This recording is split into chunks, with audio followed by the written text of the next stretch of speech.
Europe 1, 8h-5, Thomas Soto. À l'inaction, Alain Vidalis préfère la discrimination. C'est toujours mieux que de rester spectateur, dit-il. C'est donc en substance ce qu'a dit le ministre hier matin, ici même sur Europe 1, provoquant la première petite tempête politique de la rentrée. Bonjour Dany Cohn-Bendit.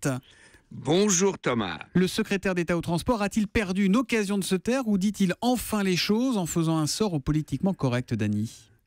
Eh bien, je vais y aller mollo. Donc, au premier abord, le brave monsieur Vidalis a parlé comme un bon père de famille qui veut rassurer les siens. Donc, il dit, je mets à la disposition de tous un numéro de téléphone. Si vous voyez quelque chose, car il y a situation exceptionnelle, et à situation exceptionnelle, il faut une solution exceptionnelle, eh bien, vous faites le 3815, je ne sais pas quel numéro, 3117, ouais. eh bien, vous dites, comment 3117.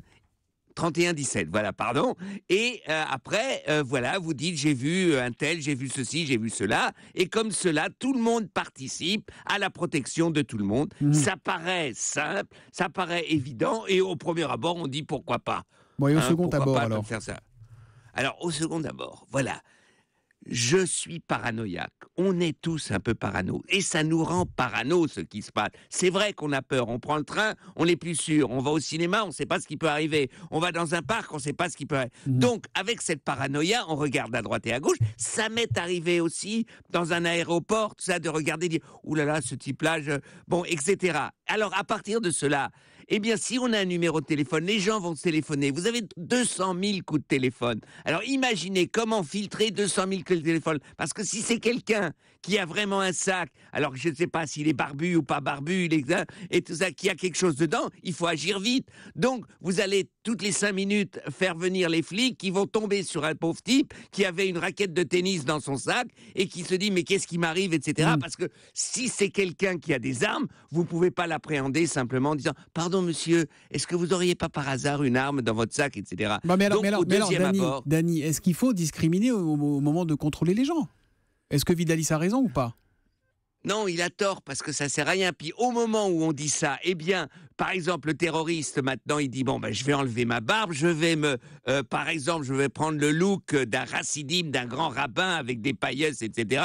Et personne va me demander quoi que ce soit. Et comme ça, je pourrais faire mon attentat. Je veux dire que au faciès comme ça, c'est toujours très dangereux et c'est vraiment la mauvaise solution parce que ça crée plus de problèmes qu'on en arrive à résoudre. Et vous soyez ministre de l'Intérieur, Dany, ce serait quoi vos consignes pour lutter contre la menace terroriste ? Alors comment on fait ? Qu'est-ce qu'on fait ? C'est pas le téléphone, c'est pas la discrimination, on fait quoi alors ? D'abord, on fait ce qu'ils font. D'abord, il ne faut pas dire, et c'est vrai que c'est difficile d'être responsable de la sécurité aujourd'hui, donc il faut infiltrer les milieux, il faut récolter les informations, il faut avoir des équipes qui puissent justement analyser ces informations, et puis, surtout, il faut que les musulmans, par exemple, s'il s'agit d'un terrorisme d'origine de l'islam, que les musulmans se sentent bien chez nous pour qu'ils participent justement à surveiller un peu ce qui se passe dans les mosquées, etc.